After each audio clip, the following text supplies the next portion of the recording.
예, 2024년 세법 개정안이 최근 정부가 발표를 했는데요. 이상민 나라살림연구소 수석위원 모시고 전화로 인터뷰해 보겠습니다. 위원님 안녕하세요.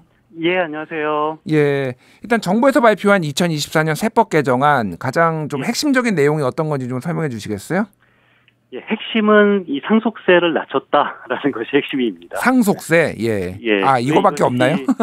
이거밖에 없는 게 아니라 굉장히 많이 있는데요. 예, 예. 저처럼 재정을 보는 사람은 결국은 이 돈의 효과가 큰 것이 가장 중요하고 돈의 효과가 작은 것이 덜 중요하다라고 생각을 해요. 예. 그런데 이번 그 세법 개정안에 굉장히 많은 내용이 담겼지만 실질적으로 세수에 대한 효과는 상속세가 뭐 거의 90% 이상이 좌우하고 있으니까 예. 핵심은 90% 이상은 상속세고 나머지 다 합쳐봤자 중요성은 10% 이내다라고 저는 평가하고 있습니다. 알겠습니다. 자, 상속세 좀 여쭤볼게요. 예. 정부는 상속세 최고세율을 현행 50%에서 40%로 낮추고 그리고 자녀 공제액도 5억 원으로 늘리겠다라고 밝혔는데요. 맞습니다. 야당에서는 이제 반발하고 있어요. 이게 예. 그러니까 부자 감세다라고 이제 얘기를 하고 있는데 이제 좀 이게 어떤 맥락이 있는지 좀 설명해 주시겠어요? 그 야당에서는 반발하는 게 예. 아니 우리가 이 근로소득 열심히 노동을 해서 열심히 일을 해서 번 최고 세율은 45%인데 왜 45%보다 더 낮추냐라고 야당은 반발을 해요. 예. 근데 야당 말도 틀려요. 아, 야당 말도 틀립니까? 예, 예. 예, 민주당은 이 근로소득 최고세율이 45%다라고 말을 하는데 예. 이게 법적 형식은 뭐 45%지만 경제적 실질은 49.5%거든요. 49.5%요? 예. 왜냐면은 우리가 국가에도 근로소득세를 45% 최대 내고 그리고 또 추가로 지방정부에 거기에 대해서 10%를 또 내요. 그러니까 45%와 4.5%와 이렇게 합쳐가지고 49.5라는 거죠. 그래서 49.5%여서 예. 그러니까 우리는 경제적 실질이 중요한 거잖아요. 형식이 중요한 게 아니라. 예. 그래서 실질적으로 보면은 근로소득세 최고세율이 49.5%니까 그냥 50%입니다. 그렇군요. 그래서 현재 근로를 해서 최고 50% 가까이 내는데 그 상속소득이 생겼을 때도 최고 50%예요. 예. 그런데 앞으로는 이 근로소득은 그대로 놔두고 이 상속소득에 대해서 50%를 40%로 내리니까 근로소득보다 훨씬 세금을 덜 걷겠다라고 이 비판 이 야당도 반발을 하고 그런 비판을 갖고 있는 거죠. 그런데 이제 해외에는 사실 상속세가 없는 나라도 있잖아요. 그런 나라들은 이제 정부가 많이 예를 드는데 어떻게 봐야 되나요? 상속세가 없는 나라도 있는데 우리나라가 50에서 40으로 낮추는 게 그렇게 과도한 건 아니다. 좀 정부 측의 주장에 놓은 거는 그렇거든요. 그렇죠. 근데 상속세가 없는 나라가 있다는 사실은 맞아요. 그런데 상속세가 없다라는 이유로 이 상속을 받았을 때 세금을 안 낸다라는 의미는 아니에요. 아, 그런가요? 내나요, 그러면? 예, 상속세가 없다면은 이 자본이득세를 내는 거거든요. 예를 들어서 캐나다 같은 경우가 상속세를 폐지한 지 굉장히 오래된 대표적인 나라인데 예. 캐나다 같은 경우는 상속세를 내지는 않지만 거의 취득 자산보다 늘어난 자산에 대해서 한 67% 정도 세금을 내요. 그러니까 엄청나게 많은 세금을 내는 거죠. 3분의 2를 내는 거네요. 67%면. 예, 그렇죠. 예, 늘어난 차액, 그러니까 그러니까 물려주신 이 피상속인, 그러니까 아버지가 10억의 이 산 자산이 뭐 40억이 됐다. 그러면은 한 30억 정도의 차익이 생긴 거잖아요. 예. 30억에 대해서 한 67%의 세금을 내는 거니까 상속세가 없는 거지 다른 자본이득세는 다 낸다라고 이해하시면 됩니다. 그렇군요. 자, 대기업 감세와 관련해서 좀 여쭤볼게요. 자, 최대 주주 주식 20% 할증 평가 폐지안이 문제로 보이는데 이게 이제 무슨 말인지 잘 모르시는 분들이 있어요. 그렇죠. 이제 설명을 좀 부탁드릴게요, 일단. 예, 이게 무슨 소리냐면은요. 최대 주주가 갖고 있는 주식에 대해서는 이게 굉장히 시장 가격이 높아요. 이게 뭔 소리냐면은 제가 뭐 삼성전자 주식을 10주 갖고 있을 수도 있고 이재용 회장이 삼성전자 주식을 가지고 있잖아요. 예. 그런데 제가 가지고 있는 삼성전자 주식의 의미보다 이재용 회장이 갖고 있는 삼성전자 주식의 의미가 훨씬 크다라는 너무도 당연한 사실을 말을 하는 게 이게 최대주주 할증 과세인 건데요. 그러니까 소위 말해서 이제 경영권 프리미엄이 있느냐 없느냐 뭐 이렇게 이해하면 맞습니다. 되겠습니까? 예. 그러니까 실제로 어떤 최대주주가 갖고 있는 주식을 이 블록딜 할 때 그때는 경영권 프리미엄까지 해서 굉장히 비싼 가격에 거래가 돼요. 예. 그런데 예를 들어서 나는 경영권 프리미엄까지 비싸게 사고 싶지 않아라고 생각을 해서 장내에서 매수를 하면은 이것은 오히려 주식이 막 2배, 3배 오르거든요. 우리 경영권 분쟁이 붙으면은 주식 가격은 굉장히 크게 오르잖아요. 예, 지난번에 뭐 이제 하이브 뭐 이제 그 뭐죠? SM하고 SM 주식을 놓고 맞습니다. 하이브하고 카카오하고 붙었을 때 막 올라갔잖아요. 그러니까. 그럼요. 뭐 더 예. 쉽게 말하면은 SK에서 그 이혼 소송이 붙었잖아요. 아, 대법원에서 그 노 관장에 더 많은 그 돈을 줘야 된다라고 예. 하자마자 SK 주식이 막 올랐어요. 이것은 무슨 의미냐면은 우리 시장이 노소연 관장이 최태원 회장보다 경영을 더 잘할 것이다 이렇게 생각하는 건 당연히 아닌 거고. 예. 그러니까 이 최태원 회장이 갖고 있는 주식이 이제 희석이 돼서 경영권 분쟁이 붙을 수 있는 여지가 있다.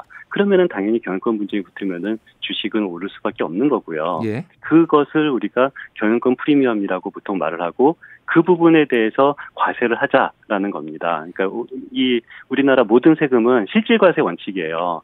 10억을 과세하면은 20억 과세하는 것보다 싸게 그러니까 10억을 상속하면은 20억 상속하는 것보다 더 세금이 작아야 되는 거고, 예. 100억을 상속하면은 당연히 20억 상속하는 것보다 세금이 더 많아야 되잖아요. 예. 예. 경영권 프리미엄이라는 시장에 존재하는 실질적인 가치를 이 상속세를 그 계산을 할 때 부여를 했었는데, 앞으로는 경영권 프리미엄이 있어서 시장에서 굉장히 비싸게 팔린다 하더라도 여기에 대해서는 과세를 하지 않겠다. 라는 의미입니다. 그렇군요. 그러니까 그게 결국은 이렇게 저는 이해를 했는데 그 기업들 입장에서 보면은 예. 이제 자식에게 이 경영권을 이 기업의 경영권을 넘겨주는데 너무 나라에서 상속세 게다가 20% 최대 주주의 경우 20% 할증까지 하니까 경영권 방어가 안 된다. 그래서 우리나라 기업들 이런 것들 경영권이 다 외국계에 넘어간다. 이런 논리였거든요. 이거를 좀 어떻게 봐야 되나요?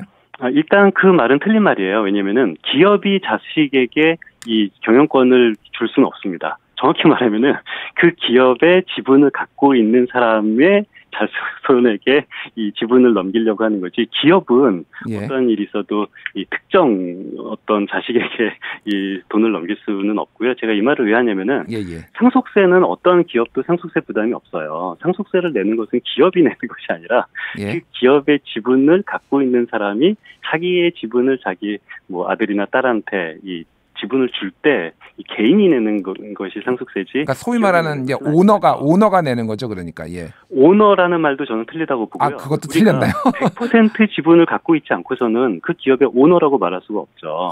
그런데 우리나라 지배주주는 뭐 불과 한 3%, 2% 지분을 갖고 있어서 오너라고 말하잖아요. 그러면은 98% 지분을 갖고 있는 사람들이 오너인 거지 2% 지분을 갖고 있는 사람은 절대 오너가 될 수가 없는 거죠. 그런데 우리가 뭐 경영권이 흔들린다라고 말을 하는데 실제로 주식을 투자해 보신 분들은 알아요. 지분이 희석이 되고 이게 이 경영권 다툼이 있을 때 이 기업의 이 주식이 오르지 이것이 경영권 다툼이 없는 이 주식은 오히려 기업의 지분이 안 오르거든요. 그래서 그것은 이 어떤 상속세를 면해주는 것이 어떤 기업의 가치를 높이는 것이다라는 것은 전혀 맞지 않는 거고요. 기업의 가치를 높이는 것이 아니라 그 기업의 지분을 받는 그 아들 또는 딸의 이익이 가는 거지 그 기업의 이익이 가는 것은 절대로 아닙니다. 알겠습니다. 자, 금융투자소득세를 이제 폐지 그동안 몇 차례 유예를 해왔는데 지금 폐지를 하겠다라는 게 정부의 방침이거든요. 근데 야당에서도 이재명 전 대표도 금투세라고 불리죠. 금투세 관련해서는 5년간 5억 원 정도 버는 것에 대해서는 세금을 면제해줘야 된다라고 의견을 밝힌 적이 있는데 자 어떻게 보십니까 이거는? 소득 있는 곳에 세금이 있다라는 원칙의 하에서는 당연히 노동소득을 하든 사업소득을 하든 뭐 주식 투자에서 소득이 오르든 모든 소득에는 세금이 있는 것은 원칙은 맞죠. 근데 우리나라는 소득 있는 곳에 세금이 있다라는 원칙이 맞는 되는 나라가 아니거든요. 우리나라는 현재는 근로소득에는 세금이 있지만 자본소득, 이 노동을 통해서 돈을 벌면은 세금을 내지만 그냥 돈을 투자해서 돈을 벌면은 세금을 내지 않는 나라예요. 현재까지는. 그래서 앞으로는 소득 있는 곳에 세금이 있다라는 원칙을 제대로 구현하자라고 해서 예전에 그 추경호 의원님이 대표 발의해서 여야 합의를 통해서 통과가 됐죠. 추경호 의원이 발의한 건가요, 이게? 예, 대표 발의는 당시 야당이었던 추경호 의원님이 발의해서 여야 합의를 통해서 통과가 된 법안인데요.